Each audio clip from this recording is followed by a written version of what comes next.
I've worked security for 15 years, and in that time, I've seen just about everything a normal job can throw at you. Break-ins, violent patients, long nights where nothing happens except the slow ticking of a clock. But nothing, not even close, prepared me for my time at St. Jude's. St. Jude's wasn't like any hospital I had worked in before. It sat far out in the jagged hills of the Pacific Northwest, isolated from everything. No nearby towns, no steady traffic, just miles of forest and winding roads that felt like they were trying to keep people away. The facility itself was government-funded, heavily secured, and strangely quiet. The pay was the only reason I took the job. It was nearly triple what I made in the city. But even before my first shift, I knew something wasn't right. Buried in the contract was a line that had been underlined twice, like they really needed you to notice it. Under no circumstances are you to close your eyes during the graveyard shift. At first, I thought it was some kind of joke or maybe just a dramatic way of saying stay alert. But after my first week there, I stopped laughing at it. For 3 years, I followed that rule like my life depended on it. I drank black coffee constantly, more than any person should.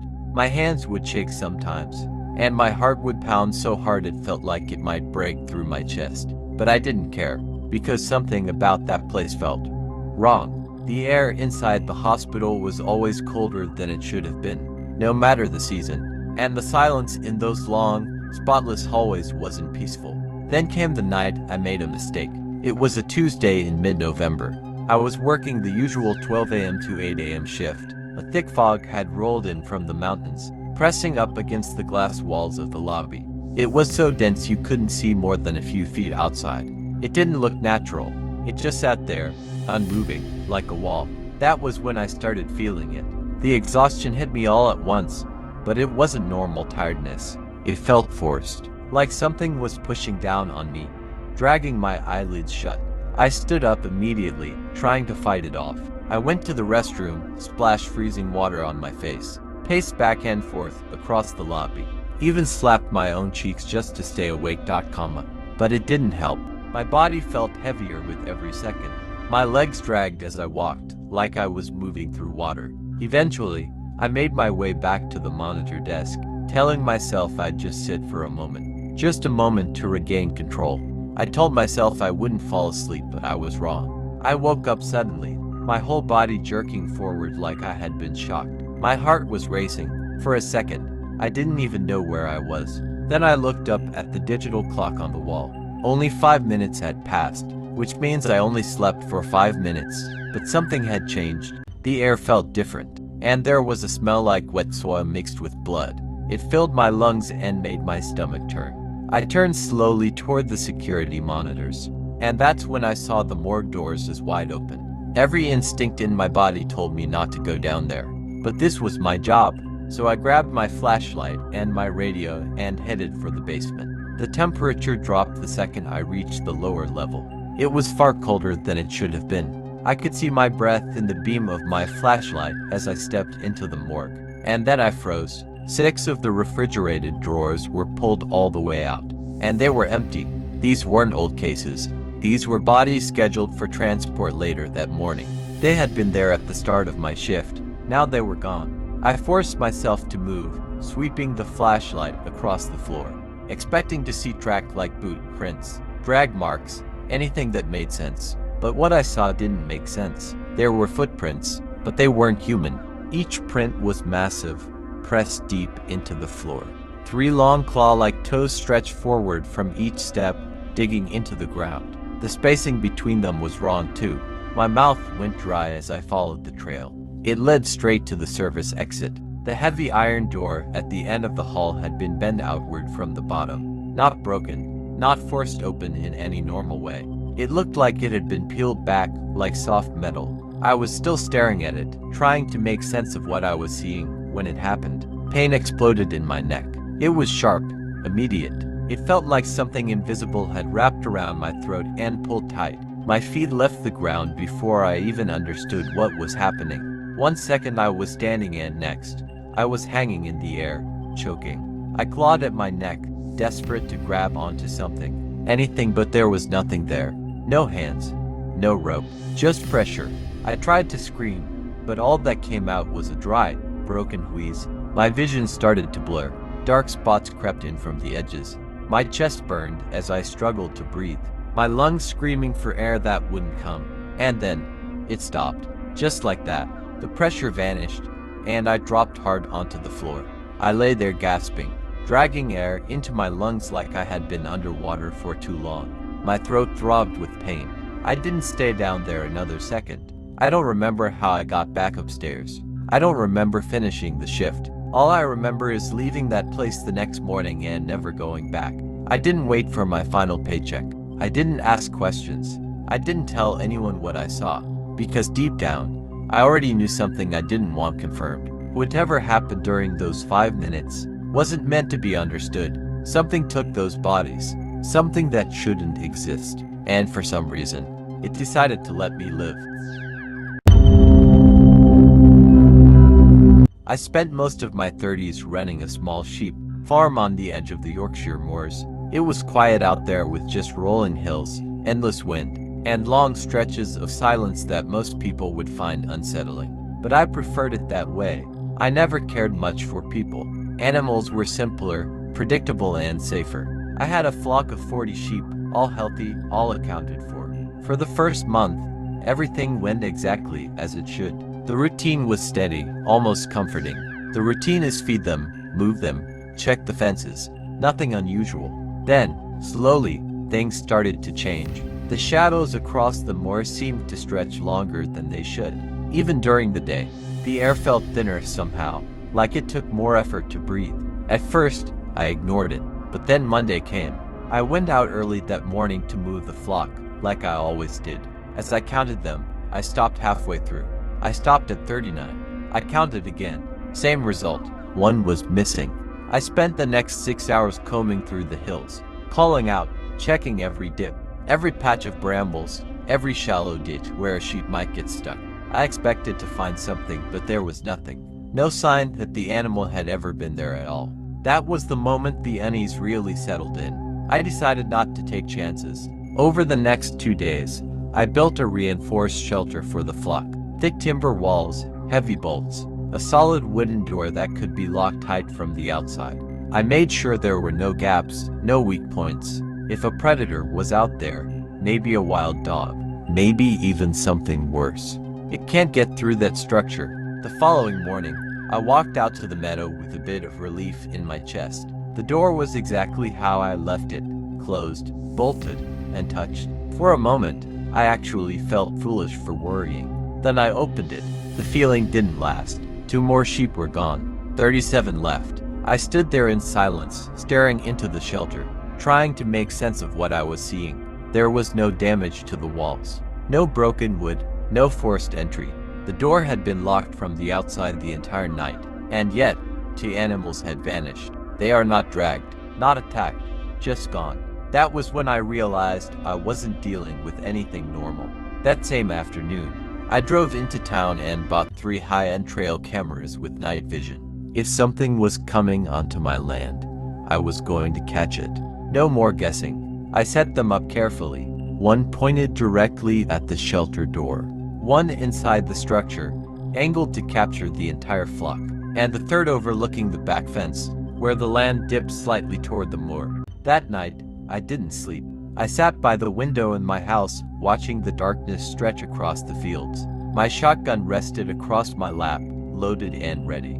Every small sound made me tense, but nothing came, or at least, nothing I could see.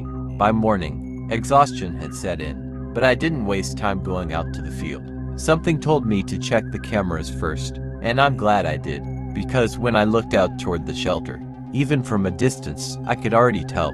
More were gone. 2 again. I rushed back inside and took the SD cards from the cameras, my hands already starting to shake. I went straight to the kitchen, slid one into my laptop, and opened the footage from inside the shelter.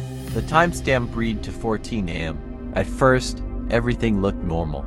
The sheep were resting, some lying down, others shifting slightly in place. Then, all at once, they reacted. They moved together, huddling tightly, all of them facing the same corner of the shelter where there was nothing but solid wood. They didn't make a sound. That was the worst part. At 2:16 a.m., the screen went black. Not like the camera shut off.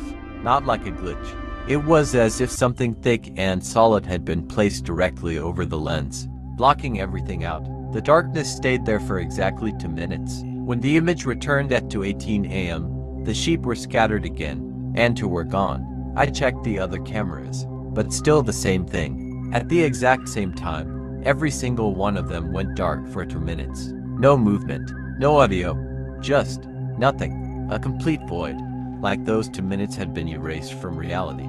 That was when I called the police. At first, they didn't take me seriously. You could hear it in their voices. They thought it was some kind of prank, or maybe just a farmer jumping at shadows. But when they arrived and saw the reinforced shelter, the untouched door, and the footage, their attitude changed. They didn't laugh after that. 2 officers walked around to the back of the shed while I stayed near the front. A few moments later, I heard one of them let out a low, sharp whistle. "Mr. Thorne," he called, his voice tighter now. "You need to see this." I walked around to join them. In the soft, damp earth behind the shelter, there were footprints. They started about 10 feet away from the wall and led straight toward it. And then, they stopped. The prints themselves were unlike anything I'd ever seen. Long, narrow impressions with fur extended toes, each ending in a sharp point. But what made my stomach turn wasn't the shape. It was the depth. They were pressed deep, at least 6 inches into the ground. Whatever made those tracks was carrying weight, a lot of it.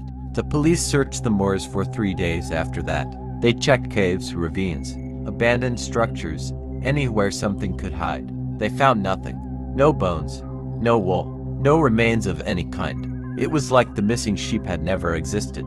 I sold the farm a week later. Didn't argue over price. Didn't wait for a better offer. I just left, because I couldn't stay there. Not after knowing something could walk through solid walls, disappear from cameras, and leave no trace behind. I live in the city now, surrounded by noise, lights, people. I've been a fisherman my entire life. It's not just a job to me. It's the only way I know how to live. I've always preferred the quiet, empty stretches of river where most people won't go, especially at night. That's why I liked the remote parts of the Blackwood River. People in nearby towns avoided it, said it felt wrong after dark. To me, that just meant fewer interruptions. Last summer, I planned a simple 2-day solo trip out there. The idea was to catch enough large trout to sell at the Saturday market in the city, make some decent money, and enjoy the kind of silence you can't find anywhere else. The first day didn't go as planned. The river was too calm. The surface looked barely moving even when the wind passed over it. I cast my line for hours and barely got a bite. By late evening, I had only managed to catch 1 small trout. It wasn't worth selling, but I figured I could at least cook it for dinner. Instead, I decided to keep it alive overnight. I placed it in a mesh bucket and lowered it into the water, tying it securely to a heavy rock at the edge of the bank. That way, it would stay fresh until morning. That night felt normal and quiet. I sat by a small fire for a while, then turned in early, hoping the next day would be better. By mid-afternoon on the second day, something shifted. The air felt too thick, heavy, like a storm was coming, but worse than that. When I looked up, the sky had turned strange. I've seen storms before, plenty of them, but never anything like that. Then the wind hit. It came out of nowhere, sudden and violent, and whipping the river into chaos. The calm surface was gone instantly, replaced by churning, brown water that looked like it was boiling from underneath. I didn't have a choice but to abandon my gear and get into the tent. The storm got worse as the hours passed. The wind howled nonstop, high-pitched and uneven, almost like distant screaming. Rain hammered against the canvas, loud enough to drown out everything else. Eventually, exhaustion took over. I lay there in my sleeping bag, frustrated and worn out, deciding I'd pack everything up first thing in the morning. One fish or not, the trip was over. I just wanted to leave. At some point, I fell into a deep, heavy sleep. I woke up at exactly 5 a.m. The storm had completely passed. The air was damp, the ground soaked, and everything was unnaturally quiet. Not the normal calm after rain. This felt empty. I stepped out of the tent and walked straight to the river's edge to retrieve my bucket. The rock was still there, but the bucket wasn't. My fish was gone. At first, I just stood there, staring, trying to make sense of it. Then I noticed the ground. The mud around the rock was disturbed, and there were footprints. They came from the water. Each one was larger than a human foot. I felt my chest tighten as I followed them. They didn't wander. They didn't circle randomly. They led straight to my tent. I stopped a few feet away, my eyes locked on the ground. The prints ended right at the entrance. For a moment, I couldn't bring myself to look up, because I already understood what it meant. Whatever came out of that river, it had stood right there, right where my head had been while I slept. The only thing separating us had been a thin layer of fabric. I slowly looked around, expecting. I don't even know what I expected, but nothing was there. No movement, no sound. Then I noticed something else. The footprints didn't stop at the tent. They circled it, perfect loops around my campsite, like something had been observing me, studying, deciding. A cold feeling settled in my stomach as I followed the tracks back toward the river. That's when I saw it. Near the edge of the reeds, just before the water line, there was a pile. At first, I thought it was debris washed up from the storm. But as I got closer, I realized what I was looking at. I was looking at fish, dozens of them, but not trout, not anything I had ever seen in that river before. Their bodies were darker, almost slick-looking, with faint patterns along their sides. Their mouths were filled with thin, jagged teeth. Every single one of them had the same mark. I didn't touch them, didn't step any closer. Something about the way they were arranged felt intentional and deliberate, like they had been left there for me. I backed away slowly at first, then turned and walked faster, then faster still until I was almost running. I didn't pack my tent. I didn't gather my gear. I left everything exactly where it was. All I took were my car keys and my wallet. I drove for 3 hours straight back to the city without stopping once. The entire time, I kept checking the rearview mirror, half expecting to see something following me.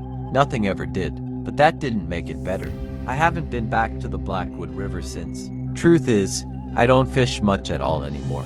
Not like I used to, because sometimes, late at night, when everything is quiet, I think about those footprints, the way they circled my tent, the way they stopped right at the entrance, and that pile of fish. I keep asking myself the same question. Was that thing apologizing for taking what was mine?